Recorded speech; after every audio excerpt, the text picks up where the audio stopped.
చూస్ country delight, live better. ఇప్పుడే country delight app ని download చేసుకోండి. This is a case of brutal murder due to domestic violence. So ఈ ఒక case మనకు morning అవర్స్లో ఒకటి రిపోర్ట్ అయింది మేడిపల్లి పోలీస్ స్టేషన్, రాచకొండ కమిషనరేట్లో. సో బేసిక్గా డీటెయిల్స్ ఏంటంటే, ఇది husband killed a wife but in a very brutal manner for a very simple things like domestic violence. So దీని ఫ్యాక్ట్స్ వచ్చే వరకు, accused Mahender Reddy has kill his wife. వాళ్ళిద్దరూ కూడా డిఫరెంట్ కమ్యూనిటీస్కి చెందిన వాళ్ళు. అతను రెడ్డి కాస్ట్, ఆ అమ్మాయి వచ్చేసి యాదవ్ కాస్ట్. సో వీళ్ళిద్దరిది కూడా లవ్ మ్యారేజ్. తర్వాత పెళ్ళి అయిన తర్వాత అక్కడ వాళ్ళ ఊర్లో కొన్ని ఇబ్బందులు ఏర్పడడం వల్ల వాళ్ళు జాబ్ పర్పస్ సిటీకి రావడము. ఆ క్రమంలో వాళ్ళిద్దరు కూడా, అతను ర్యాపిడో డ్రైవర్గా జాబ్ చేస్తూ, ఈ అమ్మాయి ఏమో పంజాగుట్టలో ఒక కాల్ సెంటర్లో వర్క్ చేసేది. ఇక్కడ మనకు ఫస్ట్లో చిలకానగర్లో ఉండేవాళ్ళు, దాని తర్వాత బాలాజీ హిల్స్ మేడిపల్లికి వచ్చారు. మళ్ళీ ఈ 1 year 4 monthsలోనే వాళ్ళు మళ్ళీ బ్యాక్ ఏదైతే ప్లేస్ ఆఫ్ అఫెన్స్ ఉందో ఇక్కడికి వచ్చి కేవలం 20 రోజులు అయింది. అయితే ఇది వీళ్ళ మ్యారేజ్ అయిన తర్వాత నుంచి బాగా ఇబ్బందులు ఉండడం, గొడవ పడుతూ ఉంటే ఊర్లో కూడా ఒక 498A కేసు ఒకటి రిజిస్టర్ అయింది వికారాబాద్లో. ఆ తర్వాత ప్రాపర్గా కౌన్సిలింగ్ చేయడం అవన్నీ చేసిన తర్వాత వాళ్ళు కాంప్రమైజ్ అయిపోయిన తర్వాత, క్యాస్ట్ ఎల్డర్స్ మధ్యన కూడా వీళ్ళు కాంప్రమైజ్ అయిన తర్వాత ఇక్కడ వచ్చి ఉంటున్నారు. ఇక్కడ ఉండి జాబ్ చేసుకున్న టైంలో ఈ అమ్మాయి కన్సీవ్ అవుతుంది. సో ఇప్పుడు కన్సీవ్ అవ్వడం కంటే కూడా ముందర ఒక 1 year బ్యాక్ కూడా అమ్మాయి కన్సీవ్ అయితే కూడా అమ్మాయికి అబార్షన్ చేయించాడు. సో ఇప్పుడు కన్సీవ్ అయిన తర్వాత monthly she's going for the medical checkups. ఇప్పుడు నెక్స్ట్ మెడికల్ చెకప్ వచ్చి ఈ 27th August రోజు ఉంది. సో దాని గురించి వీళ్ళిద్దరూ గొడవ పడ్డము, చిన్న చితక వాటికి ఇద్దరు గొడవ పడడం జరుగుతుండేది. సో 22వ రోజు సాయంకాలము హస్బెండ్ అడుగుతుంది, నాకు మెడికల్ చెకప్ అయిన తర్వాత నన్ను మా పుట్టింటికి పంపించి అక్కడ వదిలేసి రండి అని అడుగుతుంది. సో దాని మీద పెద్ద గొడవ అవ్వడము, ఇద్దరు కూడా బాగా మాట అనుకొని చెప్పేసి ఆ రోజు 22 సాయంకాలము దాదాపు 2 గంటల వరకు కూడా వాళ్ళు గొడవ పడి నిద్రపోయారు. నిన్న 23వ తారీఖు అరౌండ్ 11 గంటలకి ఉదయాన్నే నిద్రలేసి అమ్మాయి ఇంకా పడుకొనే ఉంది. ఇంట్లో ఎవరికి చెప్పకుండా బయటికి వెళ్ళిపోయాడు. బయటికి వెళ్ళిపోయి నా క్రమంలో మళ్ళీ తిరిగి సాయంకాలం 4 గంటలకు ఇంటికి వచ్చాడు. ఇంటికి వచ్చి రావడమే అమ్మాయిని బాగా కొట్టేసి స్ట్రాంగులేట్ చేసి బెడ్ మీద వేసేసాడు. So by the time she full unconscious. ఈ లోపల ఎప్పుడైతే 22 సాయంకాలం ఈయన బయటికి వెళ్ళి వచ్చి గొడవ పడిన టైంలో he has pre planned motive ఈ అమ్మాయిని ఎలిమినేట్ చేయడానికి. సో బయటికి వెళ్ళి లోపలికి వచ్చిన టైంలో he bought 1 hacksaw blade Boduppal hardware షాప్లో కొనుక్కొని వచ్చి పెట్టుకున్నాడు. సో దాన్ని ఎప్పుడైతే అమ్మాయిని కొట్టి బెడ్ మీద వేశాడో, ఆ అమ్మాయి అన్కాన్షియస్కి వెళ్ళిందో, అప్పుడు ఈ యాక్సా బ్లేడ్ తీసుకొని ఆ అమ్మాయి head, legs and hands chop చేసేసి సపరేట్గా ప్యాక్ చేసేసాడు. సో దాన్ని ఏం చేశాడంటే, డిఫరెంట్ చిన్నగా బయట పెట్రోలింగ్ ఇవన్నీ కూడా నడుస్తున్నాయి కాబట్టి చిన్న కవర్స్లో ఎవరికి అనుమానం రాకుండా ఒక బ్లాక్ కవర్స్లో కూడా దాన్ని చుట్టేసుకొని అవి తీసుకెళ్ళి ఆ మూసీ నదిలో పాడేయడం జరిగింది.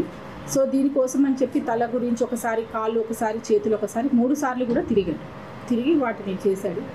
సో ఇది ఎలా కప్పిపుచ్చాలి అని చెప్పి ఇదంతా చేసిన తర్వాత ఈ అబ్బాయి వాళ్ళ చెల్లెలకి ఫోన్ చేస్తాడు. ఫోన్ చేస్తే ఆ అమ్మాయికి కొంచెం డౌట్ వస్తుంది, ఇద్దరు ఎప్పుడు గొడవ పడుతుంటారు కాబట్టి. వాళ్ళ చెల్లెలు చంద్రకళ వాళ్ళ మేనబావైన గోవర్ధన్ రెడ్డి అనే అతను ఇక్కడ దిల్షుక్ నగర్లో ఉంటారు. సో ఇట్లా ఏదో చెప్తున్నాడు, వాళ్ళకి గొడవ అయింది, మిస్ అయ్యింది అని చెప్పి చెప్తున్నాడు, ఒకసారి వెళ్ళి చూడమని చెప్తే ఆ అబ్బాయికి ఫోన్ చేసి ఇక్కడ బయట వచ్చి కలిసి అప్పుడు కూడా అతని అమ్మాయి మిస్ అయిందనే చెప్తే ఈ గోవర్ధన్ రెడ్డి ఉప్పల్ పోలీస్ స్టేషన్ తీసుకొచ్చి అప్పచెప్తారు. సో అక్కడ పోలీస్ వారు ఇది బాలాజీ హిల్స్ అంటే మేడిపల్లికి వస్తుందని చెప్తే మళ్ళీ ఇక్కడికి తీసుకొచ్చి అప్పచెప్పడం జరిగింది. ఇక్కడ మనము కంప్లైంట్ రాసే క్రమంలో అతనితో మాట్లాడితే అప్పుడు he confess that he killed his wife and this is a case of brutal killing. And ఇది మనకు ఎప్పుడైతే కన్ఫెస్ చేశాడో, based upon his confession case register అయింది under section 103 Clause 1 and 238 BNS. Old IPC అయితే 302 IPC and 201 IPC. ఈ sections కింద as of now case register అవ్వడం జరిగింది. And this case will be viewed as a very serious case, and this investigation will also be done in a fast tracked manner. దీనికి కావాల్సినటువంటి clues team, other ఏదైతే forensic expert ఉన్నారో ఇవన్నీ కూడా వాళ్ళ help తీసుకోవడం జరిగింది. ఆ ఎవిడెన్సెస్ అన్నీ కూడా అవన్నీ కూడా మనము కలెక్ట్ చేశాము. So these will be send for the getting the technical reports to finalize the investigation. ఇప్పుడు ఎప్పుడైతే మనం ఆ రూమ్లోకి వెళ్ళి చూసామో it is just like only the body of the human is remain. So దాన్ని హాస్పిటల్ షిఫ్ట్ చేయడం జరిగింది. And PME and we have to ascertain the lady ఎవరైతే చనిపోయారో ఆ అమ్మాయి ఫలానా స్వాతి అని చెప్పి చేయడానికి we have to conduct the DNA testing. దాని గురించి ఏవైతే అవసరం ఉందో ఆ టైప్ ఆఫ్ టెస్ట్ కూడా తీసుకుంటాము. సో ఈ అక్యూజ్డ్ మన దగ్గరే ఉన్నారు. After the medical examination he will be sent for the judicial remand.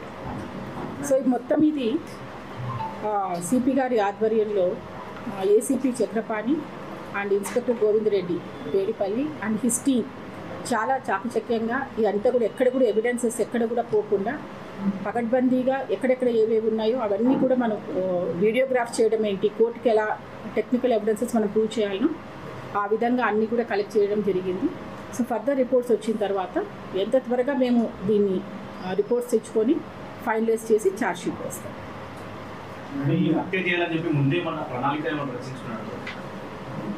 ఈ గొడవ అయినప్పుడు 23వ తారీఖు ఎప్పుడైతే 11 గంటలకు బయటికి వెళ్ళారు, మళ్ళీ తిరిగి వచ్చినప్పటికీ అవన్నీ తీసుకోవడం జరిగింది. ఆ ఎవిడెన్సెస్ అన్నీ కూడా కలెక్ట్ చేశాము. But as for is investigation we have done everything. It is properly collected. ఇప్పుడు ముసికి టీమ్ అయితే వెళ్ళారు. We have taken the help of NDRF, తర్వాత జిహెచ్ఎంసీ స్విమ్మర్స్ అందరూ ఉన్నారు. But because the flow is more, అది మనకి ఇంతవరకు దొరకలేదు. But we have given a letter to the concern department. In future మనకు వచ్చినప్పుడు కూడా మనకి హ్యాండ్ ఓవర్ చేయమని చెప్పి వాళ్ళకి లెటర్ రాయడం జరిగింది.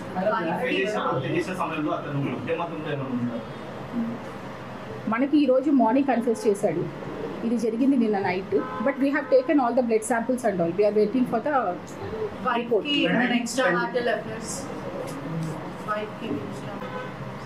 As of now, that is not established. 1 year marriage time lo emana domestic violence complaint police ki gaani saki one stop center ki వచ్చారు. యా, వీళ్ళకి మ్యారేజ్ ఆల్మోస్ట్ 1.5 year అయింది. సో దాని తర్వాత ఒక 1-2 monthsలోనే వీళ్ళకి గొడవలు అయ్యాయి. అక్కడ కన్సర్న్ వాళ్ళు అక్కడ వాళ్ళ ఊర్లో ఉన్నారు. అక్కడ 498A కేసు ఒకటి రిజిస్టర్ అయ్యింది. తర్వాత కౌన్సిలింగ్ కూడా అయ్యింది. ఎల్డర్స్ మధ్యన కూడా వీళ్ళు కాంప్రమైజ్ అవ్వడం కూడా జరిగింది. దాని తర్వాత కూడా 2-3 సార్లు కూడా కౌన్సిలింగ్స్ అనేది జరిగాయి వీళ్ళకి. ఇతను ఇంటర్ చదివాడు, తర్వాత ర్యాపిడో డ్రైవర్గా వర్క్ చేస్తాడు. This all I have to the investigation has to be established. ఇప్పుడు వరకు అయితే ఒక్కడు అన్నట్టే ఉంది. ఫర్దర్ ఏమైనా ఉంటే కూడా we have to collect all the other camera footages అవన్నీ కూడా చూసి చేస్తాను. ఇప్పుడు వరకైతే ఇప్పుడు మార్నింగే కన్ఫెస్ చేశారండి. ఇట్ ఈస్ ఓన్లీ 4-5-6 hours అయ్యింది. Still the investigation has to go on. మీరు చెప్పినవన్నీ కూడా మేము we will find out. Madam, pregnancy అయితే అమ్మాయి టెస్టింగ్ చేయించుకుంటుంది. కేవలం తల్లిగారి ఇంటికి వెళ్తున్నటువంటి విషయంలోనే గొడవపడి ఆమె కొట్టేటటువంటి విషయం చెప్తారు. కేవలం ఈ రీజన్తోనే భార్యను చంపాలంత డిసైడ్ చేసుకొచ్చాడా? చాలా ఇంకేమైనా ఫర్దర్ రీజన్స్ ఉన్నాయి అమ్మాయికి సంబంధించి? ఇప్పుడు వీళ్ళకి మ్యారేజ్ 1.5 yearలోనే 4 సార్లు గొడవ పడ్డం, 4 సార్లు కౌన్సిలింగ్ అవ్వడం కూడా జరిగిందండి. ఇట్ ఈస్ నాట్ లైక్ ఆ ఒక్క నిమిషంలో ఆ గొడవకనే కాదు. బట్ ఇంత దానికి రావడానికి కారణం వాళ్ళు అంతకుముందు కూడా చాలా సార్లు కూడా గొడవ పడ్డారు. అది వీళ్ళు ఫస్ట్ ఆఫ్ ఆల్ బేసిక్గా ఇద్దరిది ఇంటర్ కాస్ట్, సో ఫ్యామిలీస్ ఒప్పుకోలేదు. సుమన్ టీవీలో మీ పర్సనల్ అండ్ బిజినెస్ ప్రమోషన్స్ కోసం కింది నెంబర్కి కాంటాక్ట్ చేయండి. డ్రగ్స్, గంజాయి లాంటి చెడు వ్యసనాలకు దూరంగా ఉండండి. తాత్కాలిక ఆనందం కోసం జీవితాలని నాశనం చేసుకోవద్దు. డ్రగ్స్ విక్రయాలు, దందాలు నిర్వహిస్తే 1800-599-6969 టోల్ ఫ్రీ నంబర్ కి కాల్ చేయండి. డ్రగ్స్, గంజాయిని నిర్మూలిద్దాం, భవిష్యత్తును కాపాడదాం.